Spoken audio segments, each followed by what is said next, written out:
Welcome to science zone in biology classes by Rupesh Kumar.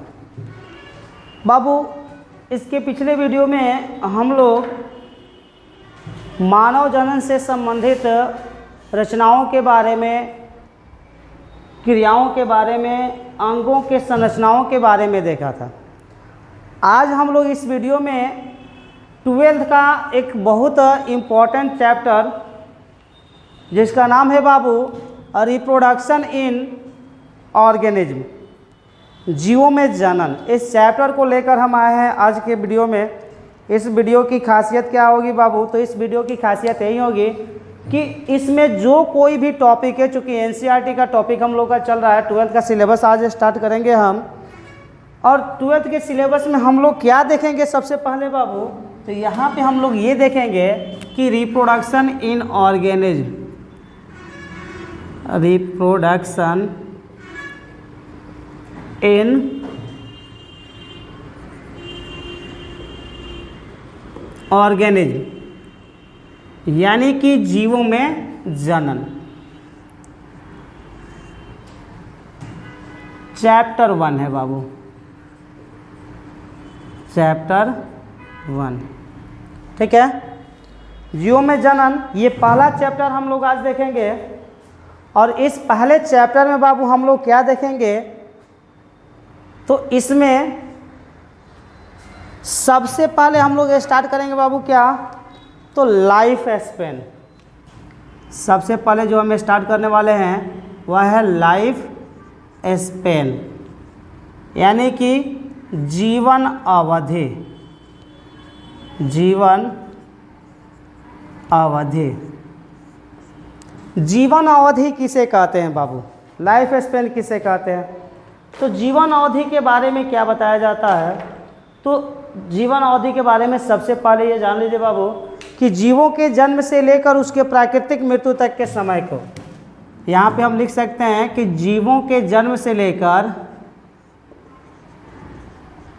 जीवों के जन्म से लेकर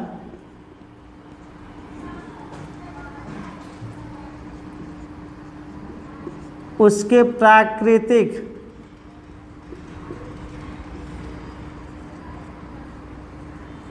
मृत्यु तक के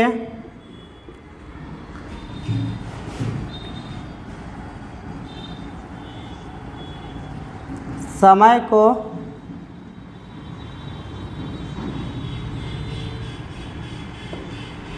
जीवन अवधि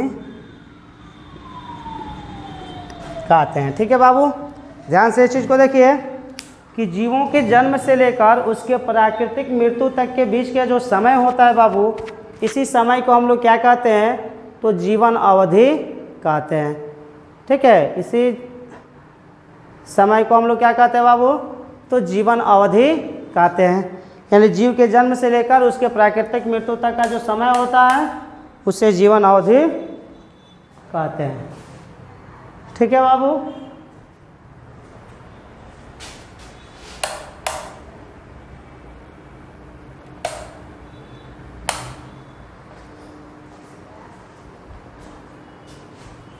लाइफ स्पेन यानी जीवों के जन्म से लेकर उसके प्राकृतिक मृत्यु तक के समय को, जीवों के जन्म से लेकर उसके प्राकृतिक मृत्यु तक के समय को हम लोग क्या कहते हैं बाबू?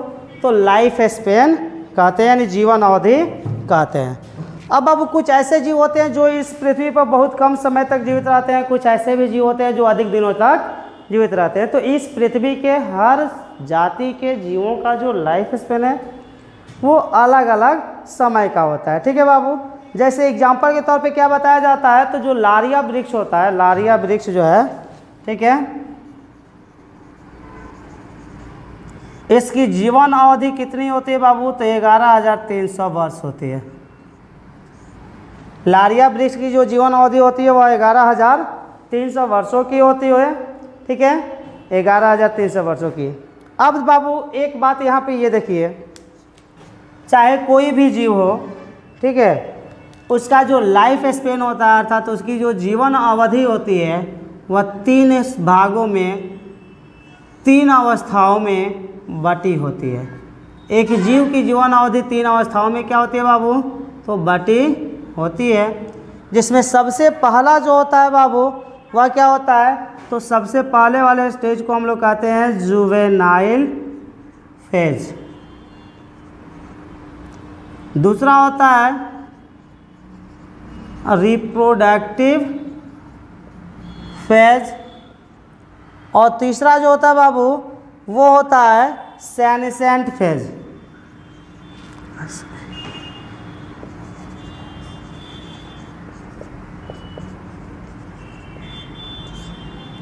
इसको कहते हैं किशोरावस्था, इसको कहते हैं जनन अवस्था, और इसको कहते हैं वृद्धावस्था या प्रौढ़ावस्था। ठीक है बाबू। तो यहाँ पे देखिए इसको कि जीवन अवधि को, यानी प्रत्येक जीव के जीवन अवधि को 3 अवस्थाओं में बांटा गया है। पहला है क्या बाबू, तो पहली अवस्था के बारे में बता दिए कि पहली अवस्था का नाम क्या लिखा गया है, तो पहली अवस्था का नाम लिखा गया है जुवेनाइल फेज, यानी कि जीव के जन्म से लेकर उसके लैंगिक रूप से परिपक्व होने तक के पहले का समय। ऐसे लिख सकते हैं बाबू इसको कि जीव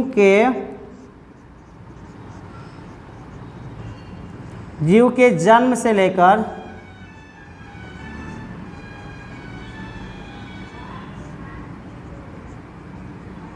उसके लैंगिक रूप से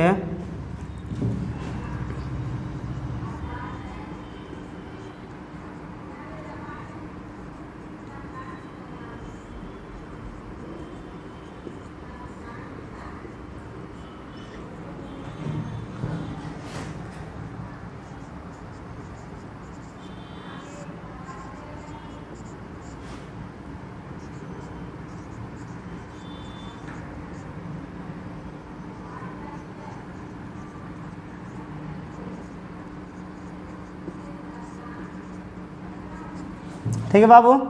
कह रहा है कि जीव के जन्म से लेकर उसके लैंगिक रूप से परिपक्व होने तक का जो समय होता है उसी समय को हम लोग क्या कहते हैं, तो उसी समय को जुवेनाइल फेज कहा जाता है। यानी कि इसको बाबू किशोरावस्था के नाम से भी जाना जाता है, जुवेनाइल फेज को किशोरावस्था के नाम से भी जाना जाता है। ठीक है। दूसरा लिखा गया है बाबू रिप्रोडक्टिव फेज, यानी कि जनन अवस्था। तो बताया जाता है कि जीवन की वह अवस्था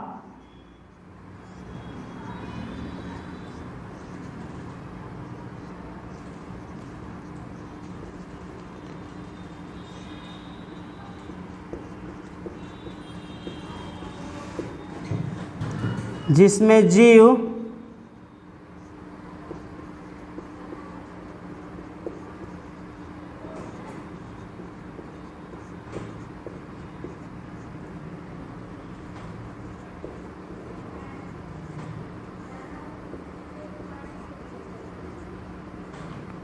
जीव लैंगिक रूप से परिपक्व होकर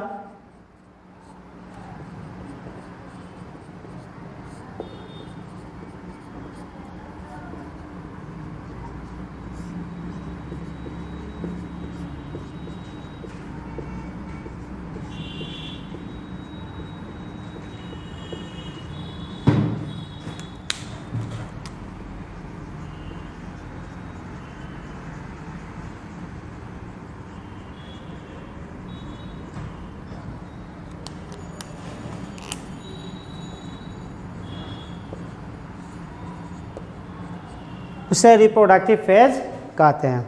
तो ये दोनों परिभाषा ध्यान से देख लीजिए। पहले में लिखे हैं बाबू कि जीवों के जन्म से लेकर उसके लैंगिक रूप से परिपक्व होने तक के समय को, जीवों के जन्म से लेकर उसके लैंगिक रूप से परिपक्व होने तक के समय को हम लोग क्या कहते हैं बाबू, तो जुवेनाइल फेज कहते हैं।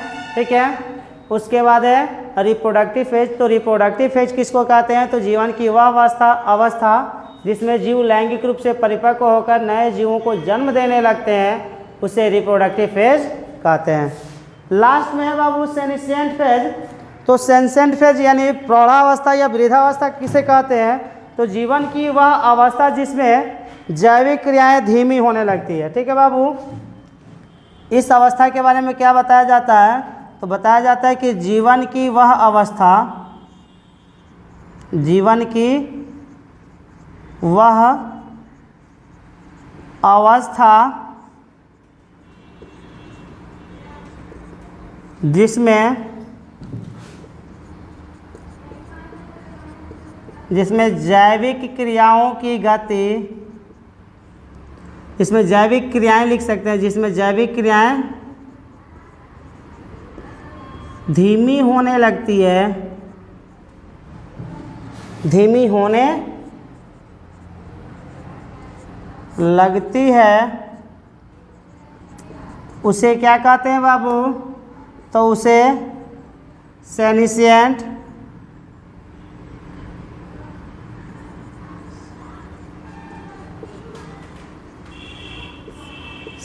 फेज यानी कि वृद्धावस्था कहते हैं। एक और बात याद रखिएगा बाबू, तो ये तो हो गया सभी जीवों में, लेकिन पौधों में क्या होता है? तो पौधों में इस अवस्था को हम लोग सस्य अवस्था के नाम से जानते हैं। पौधों में, किसमें? तो पौधों में इस अवस्था को सस्य अवस्था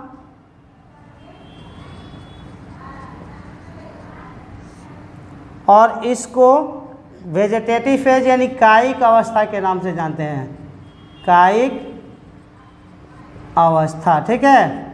याद रखिएगा कि पौधों में जुवेनाइल फेज को सस्य अवस्था और रिप्रोडक्टिव फेज को कायिक अवस्था यानी वेजिटेटिव फेज के नाम से क्या किया जाता है बाबू? जाना जाता है, ठीक है।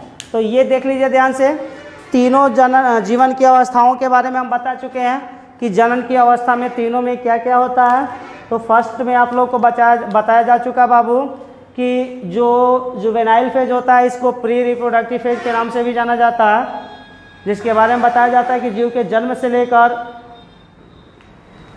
उसके लैंगिक रूप से परिपक्व होने तक के समय को हम लोग क्या कहते हैं बाबू?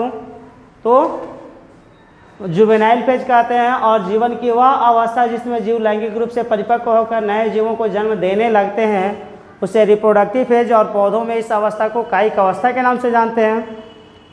और जीवन की वह अवस्था जिसमें जैविक क्रियाएं धीमी होने लगती है उसे सेनिशिएंट फेज यानी वृद्धावस्था कहते हैं। वृद्धावस्था के अंत में क्या होता है बाबू? तो जैविक क्रियाओं के एकाएक रुक जाने की वजह से जीवों की नेचुरल डेथ हो जाती है यानी प्राकृतिक मृत्यु हो जाती है, ठीक है। जीवों की क्या हो जाती है बाबू? तो प्राकृतिक मृत्यु यानी नेचुरल डेथ हो जाता है, ठीक है। तो अब ये देख लिया हम लोग। अब हम लोग का जो अगला टॉपिक होगा बाबू वो होगा रिप्रोडक्शन।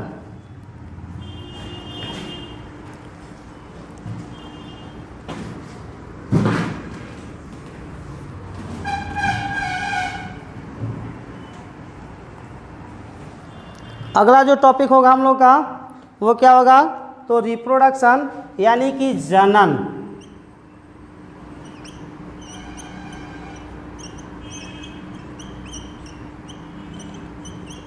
और रिप्रोडक्शन जिसको हिंदी में क्या कहते हैं बाबू? तो जनन, या इसी को कुछ लोग क्या कहते हैं? तो प्रजनन, जनन या प्रजनन। तो जनन के बारे में क्या बताया जाता है बाबू? तो जनन के बारे में बताया जाता है कि जनन वह जैविक प्रक्रिया है, जनन वह जैविक प्रक्रिया है जिसके द्वारा कोई भी जीव अपने जैसे नए जीवों को जन्म देता है, ठीक है बाबू। बताया जाता है कि जनन वह जैविक प्रक्रिया है, जनन वह जैविक प्रक्रिया है जिसमें जनन वह जैविक प्रक्रिया है जिसके द्वारा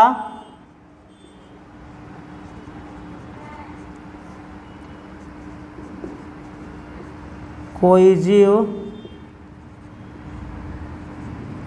अपने जैसे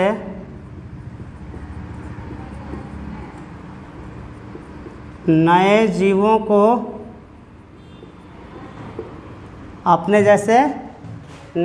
को क्या करता है बाबू? तो जन्म देते हैं, ठीक है। तो जनन एक जैविक प्रक्रिया हो गया, और जनन जैविक प्रक्रिया होने के साथ साथ क्यों आवश्यक हो गया बाबू? तो क्योंकि जीव का अस्तित्व इस पृथ्वी पर कायम रहे, यानी जीवन का अस्तित्व इस पृथ्वी पर कायम रखने के लिए जीवों में जनन की क्रिया का होना अति आवश्यक होता है। अगर किसी जीव में जनन की क्रिया नहीं होगी तो उसका अस्तित्व खतरे में पड़ जाएगा, अर्थात उसकी आबादी इस पृथ्वी से समाप्त हो जाएगी। ठीक है बाबू। तो अब हम लोग देखेंगे mode of reproduction. Mode of reproduction का मतलब कि बाबू का तो जनन की विधियाँ, जनन की विधियाँ, जनन की विधियों के बारे में क्या बताया जाता है। तो जनन कितने प्रकार का होता है बाबू। तो मेनली यानी मुख्यतः जनन की क्रिया दो प्रकार की होती है। मुख्यतः जनन की क्रिया कितने प्रकार की होती है बाबू। तो दो प्रकार की होती है। एक होता है क्या, तो एक होता है एसेक्सुअल रिप्रोडक्शन और लैंगिक जनन, और दूसरा होता है क्या बाबू, तो सेक्सुअल और रिप्रोडक्शन, लैंगिक जनन।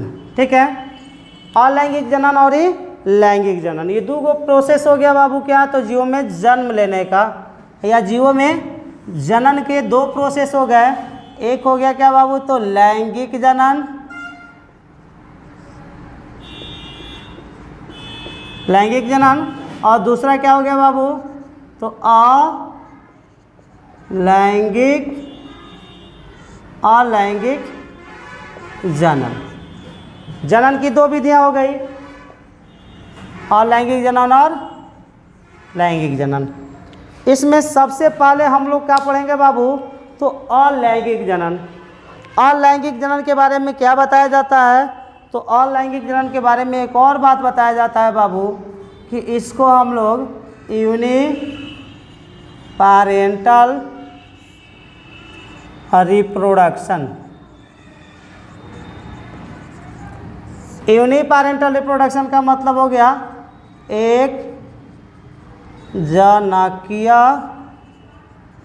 जनन, अर्थात कि जनन की वह प्रक्रिया जिसमें केवल एक ही जनक भाग लेता है। इसको हम यहाँ पे डिफाइन कर सकते हैं क्या बाबू, तो जनन की वह प्रक्रिया जिसमें केवल एक ही जीव, जिसमें केवल एक ही जीव भाग लेता है,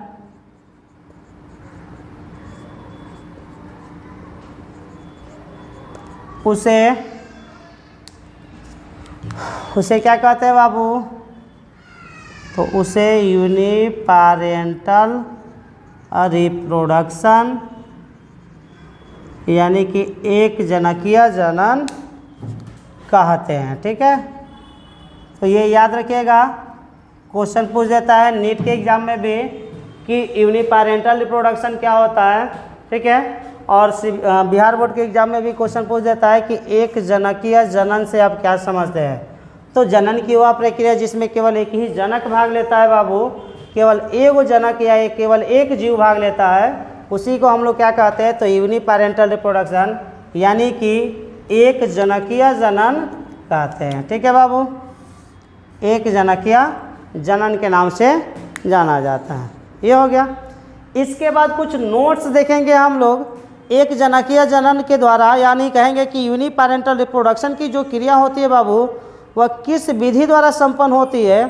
ठीक है, तो इसके बारे में हम बताएंगे कि जो एक यूनिपेरेंटल रिप्रोडक्शन यानी कहेंगे कि जो अलैंगिक जनन की क्रिया होती है उसमें केवल समसूत्री विभाजन की क्रिया होती है। केवल कौन सी क्रिया होती है बाबू, तो केवल समसूत्री विभाजन की क्रिया, यानी अलैंगिक जनन की क्रिया समसूत्री विभाजन द्वारा होती है। ठीक है, यह भी क्वेश्चन याद रखिएगा कि अलैंगिक जनन की क्रिया किस विभाजन द्वारा कंप्लीट होती है। ठीक है, तो बताया जाता है बाबू कि अलैंगिक जनन की क्रिया, अलैंगिक जनन की क्रिया, अलैंगिक जनन की क्रिया कौन से विभाजन बाबू, तो समसूत्री विभाजन,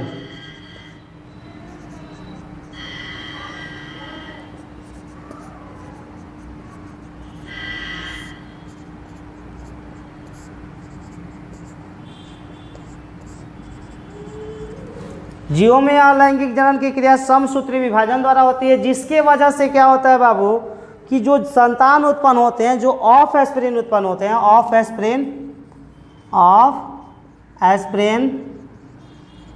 जो ऑफ एस्प्रिन उत्पन्न होते हैं बाबू, वे अपने जनक के समान, वे अपने जनक के बिल्कुल समान होते हैं, जिसके वजह से इस ऑफ एस्प्रिन को एक नाम दे दिया जाता है बाबू, क्या? तो क्लोन। क्लोन किसे कहते हैं? तो क्लोन के बारे में बताया जाता है कि अलैंगिक जनन द्वारा उत्पन्न वे संतान या वे जीव जो आपस में फिजियोलॉजिकल एवं जेनेटिकल दृष्टिकोण से, यानी आनुवंशिकी और कार्यकी के दृष्टिकोण से एक दूसरे के समान होते हैं, जीवों के उस समूह को हम लोग क्या कहते हैं बाबू? तो क्लोन कहते हैं। ठीक है, ये हो गया क्लोन।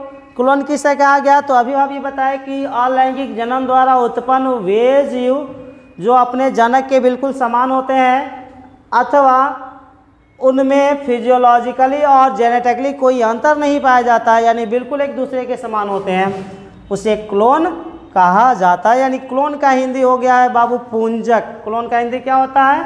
पुंजक होता है। तो ये हो गया। इसके बाद हम लोग आगे बढ़ेंगे।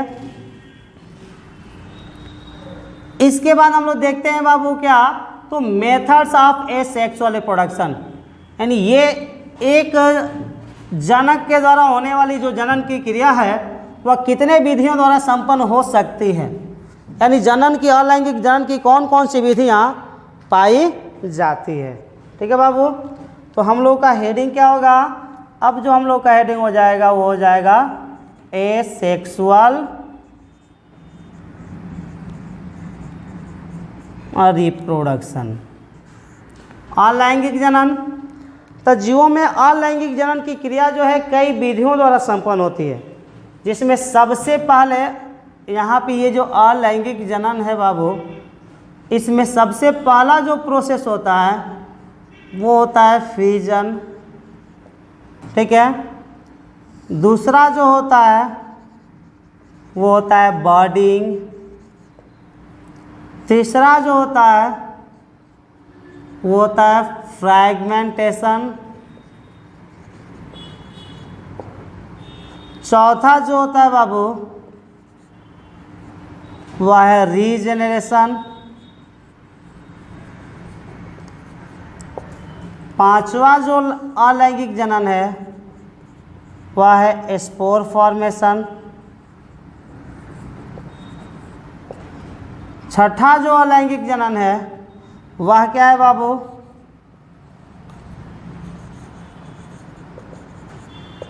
Vegetative propagation. ठीक है, तो ये अलैंगिक जनन की विधि हो गई। ठीक है, अलैंगिक जनन की कितनी विधियां होती है? तो अलैंगिक जनन की लगभग 6 विधियां होती है बाबू, और 6 विधियों में सबसे पहले क्या होता है? तो सबसे पहले होता है फ्यूजन। सबसे पहले क्या होता है? फ्यूजन होता है, यानी कहेंगे कि इसको हिंदी में फ्यूजन को हम लोग विखंडन कहते हैं। क्या कहते हैं बाबू? तो विखंडन कहते हैं। ठीक है, इस फ्यूजन का हिंदी क्या होगा? तो इसका होगा विखंडन। इसका होता है मुकुलन, इसका होता है खंडन, इसका होता है पुनरुद्भवन,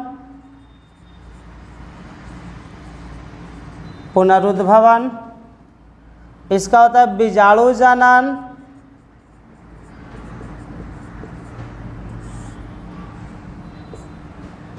और वेजिटेटिव प्रोपागेशन का हिंदी क्या हो जाता है बाबू? तो कायिक जनन, कायिक जनन। तो ये हो गए अलैंगिक जनन की कुछ विधियां, जिसमें सबसे पहले हम लोग ये देखेंगे बाबू कि फ्यूजन यानी कि विखंडन क्या होता है, विखंडन किसे कहते हैं। तो विखंडन के बारे में क्या बताया जाता है बाबू? तो विखंडन के बारे में बताया जाता है कि यह अलैंगिक जनन की एक ऐसी प्रक्रिया है जिसमें जीव शरीर 2 या 2 से अधिक भागों में खंडित होकर, विखंडन अलैंगिक जनन की एक ऐसी प्रक्रिया है जिसमें जीव शरीर 2 या 2 से अधिक भागों में खंडित होकर नए जीवों की क्या करते हैं बाबू, तो उत्पत्ति करते हैं। ठीक है, तो इसको हम लोग लिखेंगे, लिखिए हेडिंग बनाइए, फिजन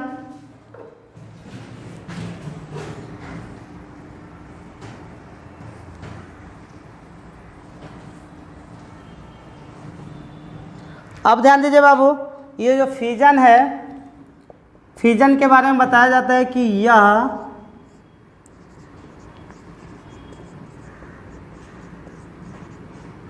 अलैंगिक जनन की क्या बाबू, तो एक ऐसी प्रक्रिया है, या अलैंगिक जनन की एक, या अलैंगिक जनन की एक ऐसी प्रक्रिया है जिसमें जीव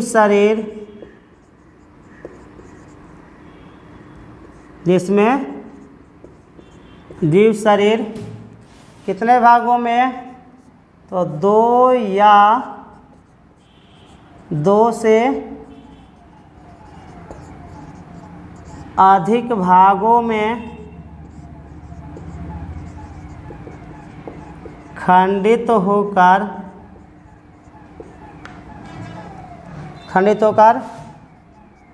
नए जीवों की क्या करते हैं बाबू, तो उत्पत्ति करते हैं। ठीक है, विखंडन के बारे में बताएगा कि विखंडन क्या है, तो यह अलैंगिक जनन की एक ऐसी प्रक्रिया है जिसमें जीव शरीर 2 या 2 से अधिक भागों में खंडित होकर नए जीवों की उत्पत्ति करते हैं। ये हो गया बाबू।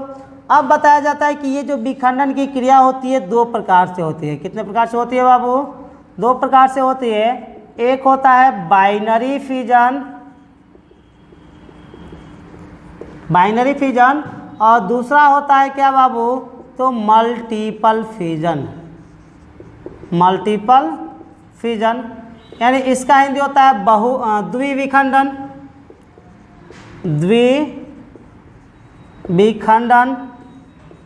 और इसका होता है बहुविखंडन। ठीक है बाबू। अब द्विविखंडन और बहुविखंडन किसे कहते हैं, तो यहाँ पे ध्यान से देखिए बाबू,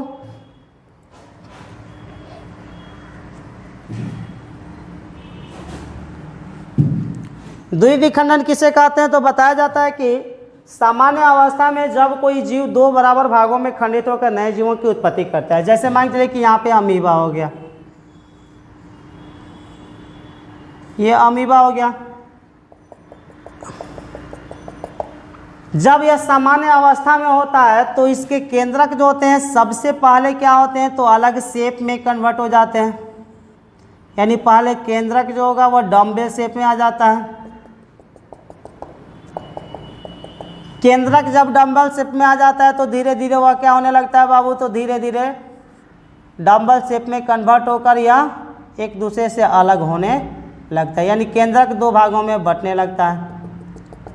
और अंततः जब केंद्रक 2 भागों में क्या हो जाता है, तो विभक्त हो जाता है। अर्थात एक अमीबा के अंदर जब 2 केंद्रक का निर्माण हो जाता है तो यहाँ पे साइटोप्लाज्मिक कॉन्स्ट्रिक्शन होता है, जिसके वजह से साइटोप्लाज्मिक कॉन्स्ट्रिक्शन के वजह से क्या होता है, तो यहाँ से अमीबा का जो सेल मेम्ब्रेन होता है एक दूसरे से अंदर की ओर दबने लगता है। ये अंदर की ओर ऐसे दबता है और ये अंदर की ओर ऐसे दबता है। ठीक है, अंदर की ओर दबने लगता है, जिसके वजह से क्या होता है बाबू, तो एक अमीबा 2 अमीबा में यानी डॉटर अमीबा में कन्वर्ट हो जाता है। ठीक है, तो इसको डॉटर अमीबा कहते हैं, DAUGHTER, daughter amoeba.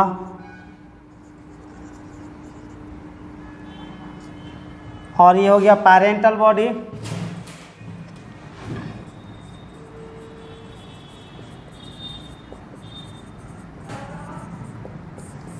Parental body. ठीक है बाबू। तो अब ध्यान दीजिए, यहाँ पे बताया जाता है कि बाइनरी फिजन, यानी बाइनरी फिजन क्या है, तो जब सामान्य अवस्था में कोई जीव केवल दो भागों में खंडित होकर नए जीवों की उत्पत्ति करता है तो उसे हम लोग क्या कहते हैं बाबू, तो उसको हम लोग कहते हैं बाइनरी फिजन, यानी द्विविखंडन। अब द्विविखंडन की क्रिया जो होती है दो प्रकार की होती है, यानी बाइनरी फिजन की क्रिया दो प्रकार की होती है। एक होता है ट्रांसवर्स बाइनरी फिजन और एक होता है लॉन्गिट्यूडनल बाइनरी फिजन। ठीक है बाबू। तो यहाँ पे देखिए कि ये जो बाइनरी फिजन की क्रिया है या दो प्रकार की हो जाती है या दो भागों में बढ़ जाती है। एक हो जाता है क्या बाबू, तो transverse binary fission, transverse binary fission, और एक हो जाता है बाबू लॉन्गिट्यूडनल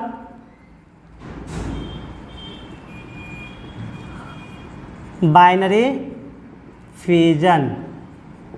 ठीक है, लॉन्गिट्यूडनल बाइनरी फिजन और ट्रांसवर्स बाइनरी फिजन।